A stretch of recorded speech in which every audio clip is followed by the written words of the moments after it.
जन आक्रोश सभा में जिनका अभी अभी हम सब लोगों ने सार गर्भित भाषण सुना, हमारी राष्ट्रीय नेता, हमारी सह प्रभारी आदरणीय विजय जी, जिनकी अध्यक्षता में यह कार्यक्रम हो रहा है, इस ऐतिहासिक जिले झुंझुनू में पार्टी का नेतृत्व करने वाले जिला अध्यक्ष भाई पवन जी, हिंदुस्तान की सबसे बड़ी पंचायत में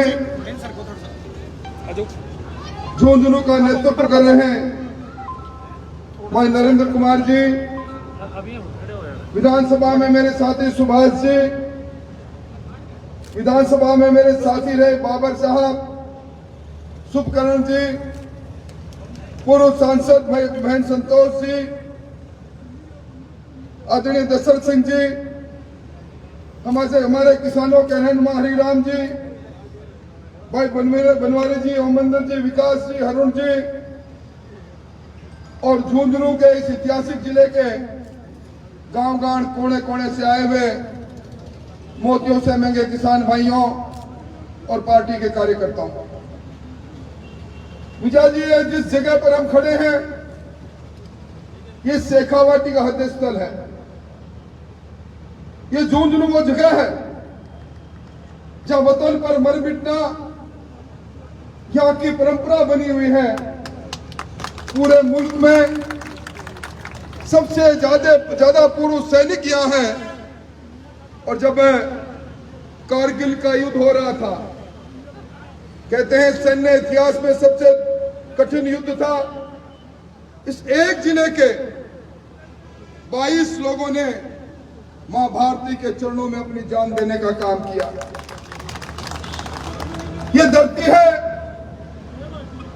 कर्नल जयप्रकाश जानू की धरती है, ये पीरू सिंह जी की धरती है, जिन्होंने अपने जीवन के अंदर परमवीर चक्र उनको इसलिए दिया गया कि इस जिले की माटी का नाम उन्होंने सीमा पर लड़ते हुए ऊंचा किया।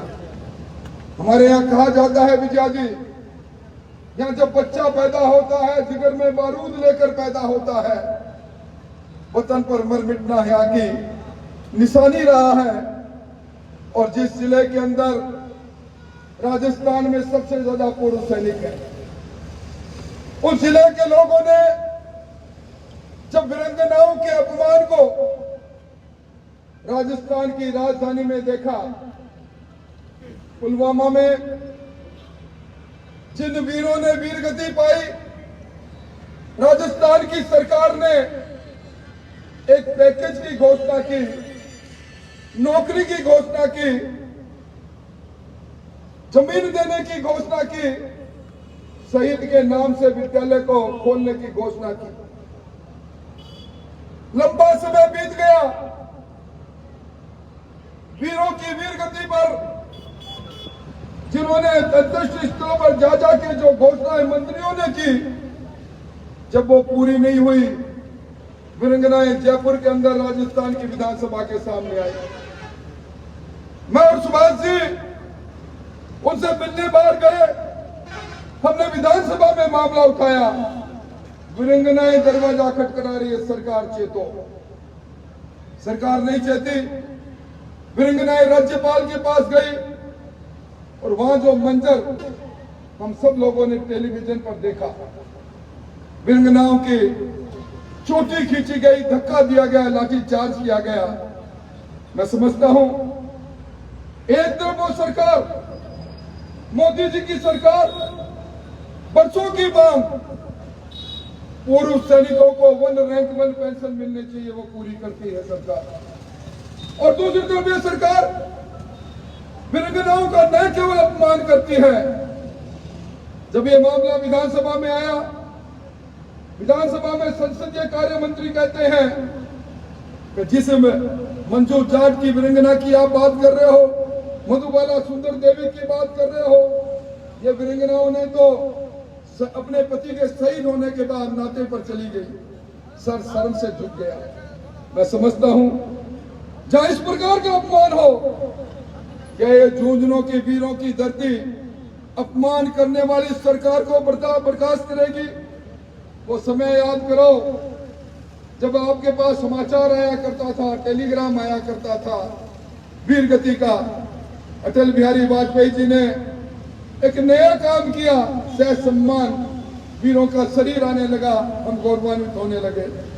इस प्रकार की सरकार, और विजय जी ये वो सरकार, ये वो जगह है जहां पूरे राजस्थान में सर्वाधिक ग्रेजुएट बेरोजगार अगर किसी एक जिले में है तो झुंझुनू जिले में है।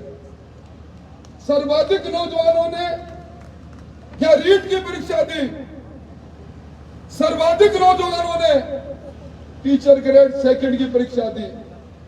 रीट की परीक्षा का क्या हाल हुआ? रीट की चीट करने वाले कौन लोग थे?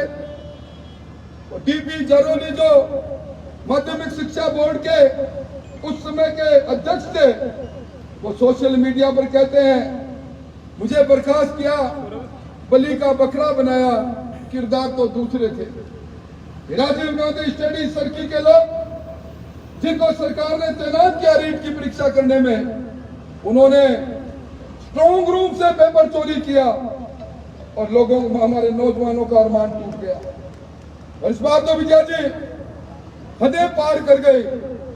राजस्थान लोक सेवा आयोग जहां आरएस पैदा होते हैं, जो इस राजस्थान में हुकूमत चलाते हैं, जहां इंस्पेक्टर डीवाईएसपी पैदा होते हैं, जो आईजी और डीआईजी बनते हैं, वो भी भ्रष्टाचार के कारखाने में ऐसी भट्टी में चला, पूरे देश में हम शर्मसार हो गए। ये बाबूलाल कटारा जो 3 दिन पहले पकड़े गए, शेर सिंह को उन्होंने टीचर ग्रेड सेकंड का पेपर दिया, 80 लाख में पेपर बेचा। बाबूलाल कटारा कौन है? एक साधारण सा सांख्यिकी अधिकारी, राजस्थान लोक सेवा आयोग जिसके सदस्य को चीफ सेक्रेटरी के बराबर की सुविधा प्राप्त होती है, उतनी तनख्वाह मिलती है, उतनी सुविधा मिलती है। बाबूलाल कटारा को नामजद गहलोत साहब आपने किसकी सिफारिश पर किया? क्या कारण है आपके यहाँ बाबूलाल? पिछली बार आपको याद होगा सब इंस्पेक्टर के इंटरव्यू हुए, इंटरव्यू के अंदर एक मुख्य किरदार, आरएस के इंटरव्यू में मुख्य किरदार, और इसीलिए तो हमारे मित्र कहते हैं कि मेरे घर में आरएस पैदा होते हैं, पीसीसी के चीफ बोलते हैं। 80 नंबर इंटरव्यू में, 100 में 80 नंबर, और लिखित के अंदर 100 में से 44 नंबर। ये खेल क्या है? इस सरकार ने नौजवानों के अरमानों को लूटने का काम किया है भाइयों, इससे बुरी बात कोई हो नहीं सकती। और अब झुंझुनू पर कृपा भी झुंझुनू के लोगों ने छप्पर फाड़ के की, बड़ी उम्मीद के साथ की, किसानों का कर्जा माफ हो जाएगा, बेरोजगारों को बेरोजगारी भत्ता मिल जाएगा। हम सब लोग गली कूचे में आपसे कहते रहे ये धोखे के लोग हैं, धोखेबाज लोग, आपने माने नहीं।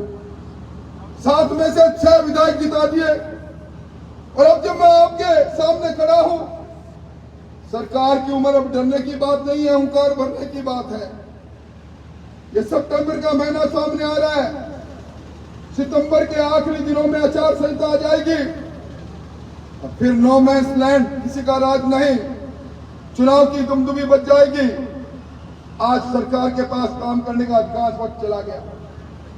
आपको याद होगा पिछले कार्यकाल में मुझे तो कहीं नजर आया नहीं, हाँ भ्रष्टाचार का तांडव जरूर हुआ।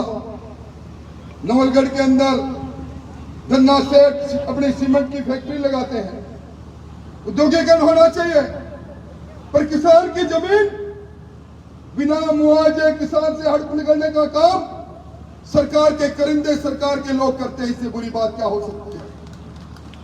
यह बदलाना जोड़ा बरसों से आपने देखा, हमने देखा, बदराना जोड़ा का रंग बदरण करने में कौन लगा है?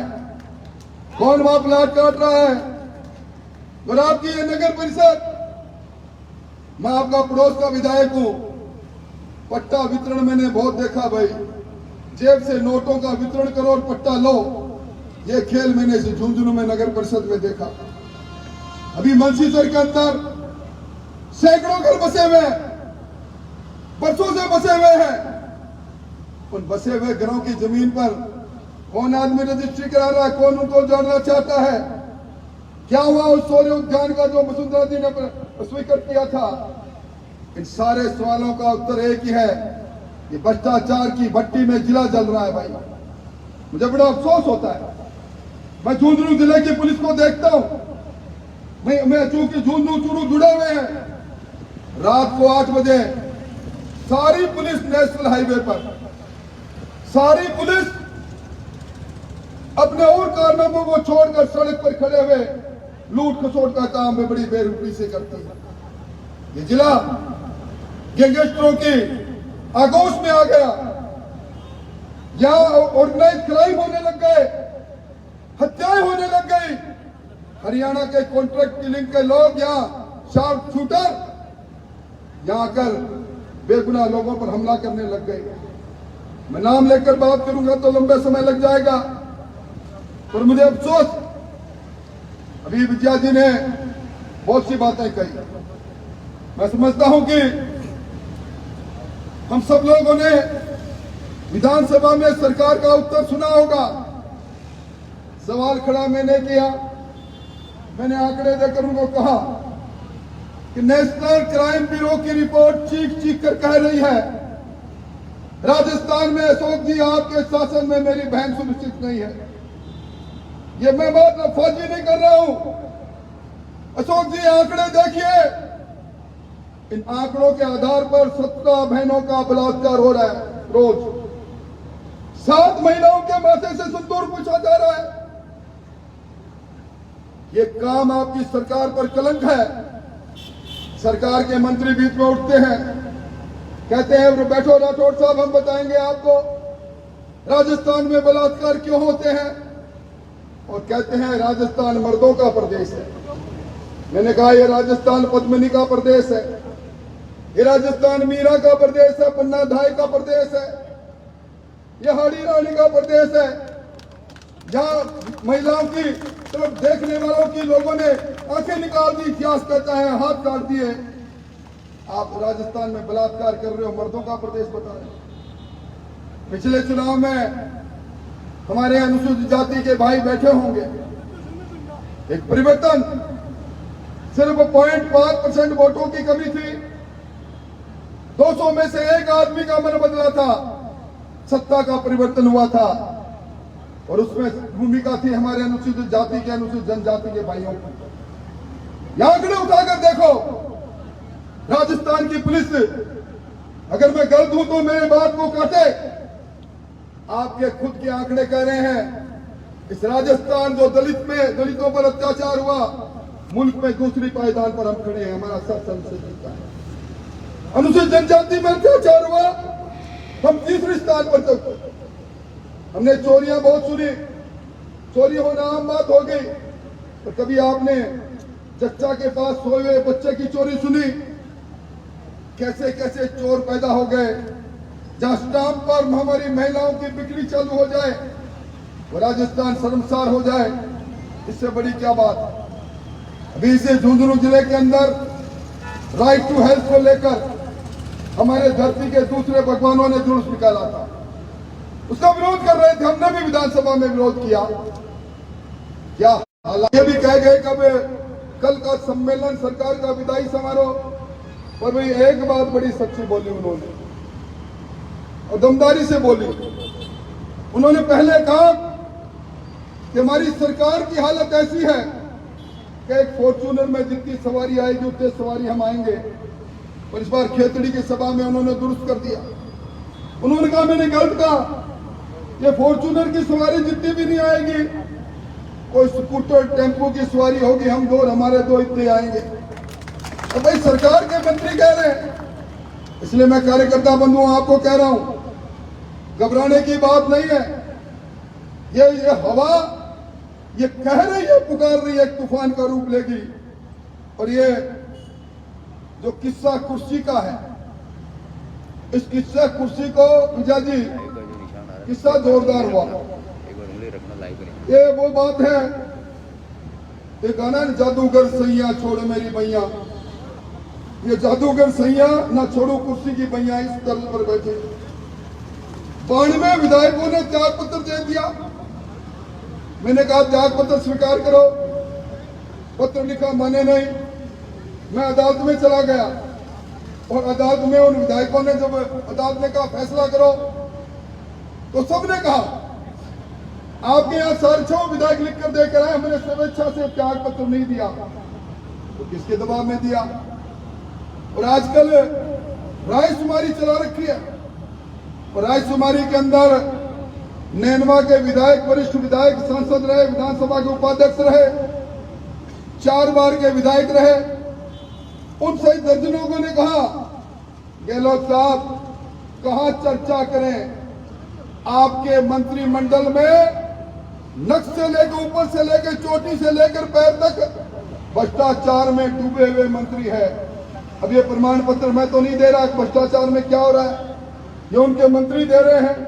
इसलिए भाइयों, अभी बात यहाँ विजय जी ने जयपुर बम ब्लास्ट की। मैंने जब विजय जी अदालत के अंदर इनके त्याग पत्र स्वीकार करने की रिट लगाई, तो अभिषेक मनु सिंह भी आए।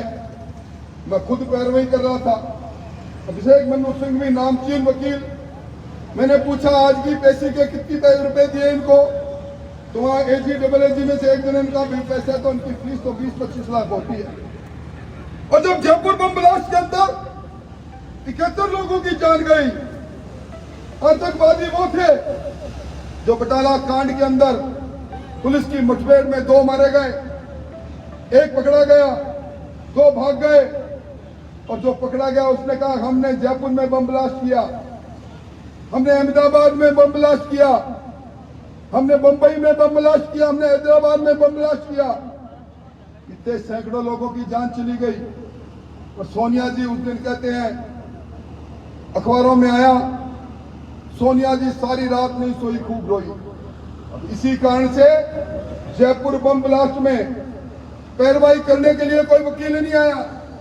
AG भी गए, एक पैनल लाए से पैरवाई कराई, और पैरवाई इस तरह की कराई जिनको फांसी का फंदा मिला था डिस्ट्रिक्ट कोर्ट से, वो बरी हो गए। और अशोक जी ने जब हमने मुद्दा उठाया तो AG को एक को बर्खास्त कर दिया। यक्ष पर्सन ये है अशोक जी, आपने AG को बर्खास्त किया, इसका मतलब पैरवाई ठीक नहीं हुई, आपके कारण से आतंकवादी छुट रहे हैं। AG पर एक AG होता है, एक डायरेक्टर प्रोसिक्यूशन होता है, होम कमिश्नर होता है, होम मिनिस्टर के रूप में आप हो, आप क्यों नहीं त्याग पत्र दे रहे? ये सारे सवाल हमारे सामने हैं। और मैं मेरी बात समाप्त करूं उससे पहले मैं इस धरती पर जो अब तक सबसे बड़ा आंदोलन हुआ था, बिजली का आंदोलन, जिस आंदोलन ने विशंबर जी जैसे, सुभाष जी जैसे कई नौजवानों को उस समय नेतृत्व के रूप में आगे बढ़ने का मौका दिया था, जिसमें बालूराम शहीद हुए थे, 5 पैसे यूनिट बढ़ा था। और अब क्या हो रहा है, बिजली आई और बिजली गई, अंधेरी नगरी चौपट राजा हम देख रहे हैं। गहलोत साहब कह रहे हैं मैं किसानों को 2000 यूनिट फ्री दूंगा, राम दुआईगा किसान बैठे हैं। किसी किसान को बिजली 4 घंटे से ज्यादा मिल रही है, मुझे बताओ। उन्होंने कहा था, सुभाष जी को याद होगा, इसी 1 अप्रैल से 2 ब्लॉक में राजस्थान के किसानों को दिन में बिजली मिलेगी। अब दिन में तारे दिख रहे हैं। इन्होंने कहा था हम बिजली के दाम नहीं बढ़ाएंगे। अरे आज का समाचार पत्र पढ़ लिया होगा, आज वो इंडोनेशिया से फिर 15,000 मेट्रिक टन की रेट पर 5,000 मेट्रिक टन कोयला खरीद रहे हैं, और उस कोयले के कारण से 41 पैसे प्रति यूनिट का बिल में बढ़ा हुआ बिल आएगा, 33 पैसे पहले। और ये इंडोनेशिया कौन सी जगह है भाई? विजय जी, पिछली बार 4 महीने पहले एक टेंडर इन्होंने किया, जिस अडानी को लेकर सरकार को कटघरे में खड़ा करते हैं, उस अडानी के सिंगल टेंडर को RTPT एक्ट की धज्जियां उड़ाते हुए 1042 करोड़ का सिंगल टेंडर दिया, 18,000 रुपए प्रति टन के। जिस अडानी जी के लिए बात कहते हैं, ये पिछली बार आप पर 7 पैसे प्रति यूनिट लिखा हुआ अडानी टैक्स लिखा हुआ है। मैं दावे के साथ कहता हूं, आपका पड़ोसी हूं, झूठ बोलूं तो कह देना ये 6 फुट तो इसका झूठा आदमी जा रहा है। अपना बिल उठा लो, दिसंबर 2018 का बिल दे दो और आज का बिल निकाल लेना। अगर दुगने से कम हो तो मेरे पर विश्वास मत करना। बिजली के दाम नहीं बढ़ाएंगे। बिजली के नाम पर अभी इन्होंने कहा, विधानसभा में कहा कि जितने भी एग्रीकल्चर कनेक्शन है फरवरी 2022 तक सबको कनेक्शन, और कनेक्शन के नाम पर ट्रंकी प्रोजेक्ट आया, 6 बार निविदा बदली, 2300 करोड़ का प्रोजेक्ट 3900 करोड़ का हो गया। आपके डिमांड नोट से जमा रहे, महंगी बिजली खरीदते हैं। पिछले साल 14,000 करोड़ की बिजली खरीदी, 5 रुपए से लेकर 17 रुपए में खरीदी। अभी 7 थर्मल पावर बंद कर रखे हैं, फिर महंगी बिजली खरीद के भ्रष्टाचार करेंगे। ये सस्ता कर भ्रष्टाचार करने वाले लोग हैं भाई।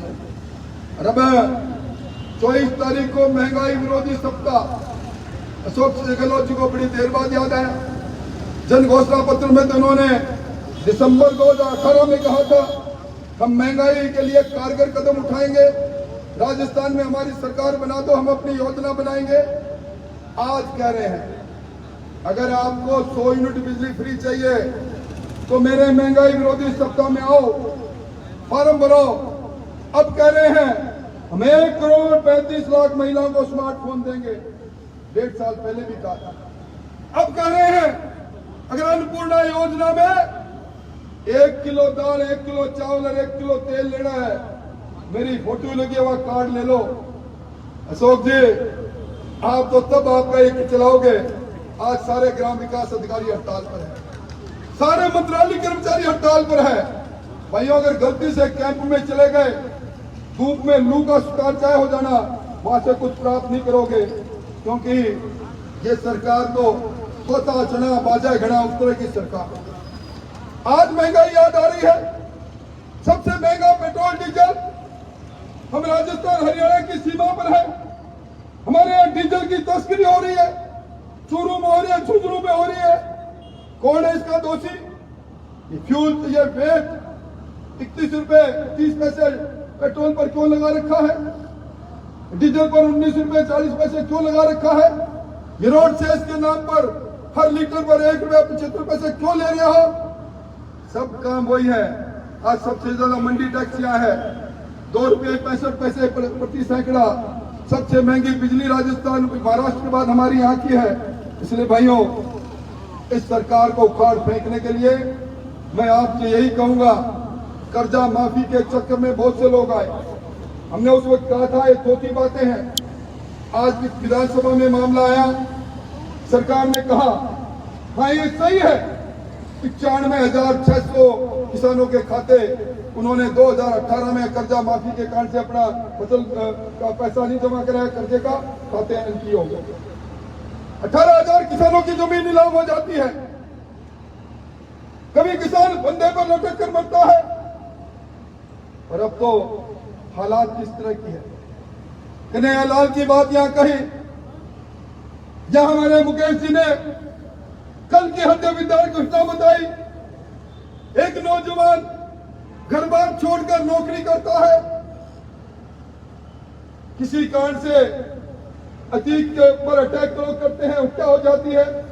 उस नौजवान को कहते हैं तू घर से बाहर जा, तेरी तनख्वाह नहीं मिलेगी।